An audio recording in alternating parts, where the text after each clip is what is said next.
అనగనగా ఒక కాకి. దానికి చాలా దాహం వేస్తుంది. అసలే ఎండాకాలం. ఎక్కడా నీళ్లు లేవు. దాహానికి ఏం చేయాలో అర్థం కావట్లేదు. అలా ఊర్లోకి వెళ్ళి చూసొద్దామనని ఒక ఊరికి వెళ్ళింది. అక్కడ చూస్తేనేమో ఒక్క చుక్క వాటర్ కూడా కనిపించలేదు. అలా ఊరంతా వెతికి వెతికి ఎక్కడైనా దొరకకపోతాయా అని చూస్తూ ఉండగా ఒక చెట్టు కింద ఒక కుండ కనిపించింది. ఆ కుండను అలా చూస్తూ ఉండిపోయింది. నా దాహాన్ని ఈ కుండైనా తీరుస్తుందేమో అని హ్యాపీగా ఫీల్ అయ్యింది. అయితే ఆ కుండ పైకి ఎక్కగానే అందులో కుండలో నీళ్లు చాలా లోతుగా ఉన్నాయి.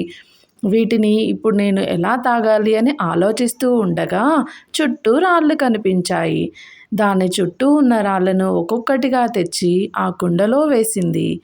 కుండలో వేసిన రాళ్ళన్నీ నీళ్లను పైకి తెప్పించి ఆ కాకికి చాలా సంతోషాన్ని కలిగించింది. అలా ఆ కుండలో ఉన్న నీళ్లు మొత్తం తాగి చాలా ఆనందంగా అక్కడి నుంచి వెళ్ళిపోయింది. ఎగురుతూ హ్యాపీగా ఉంది. Bye friends.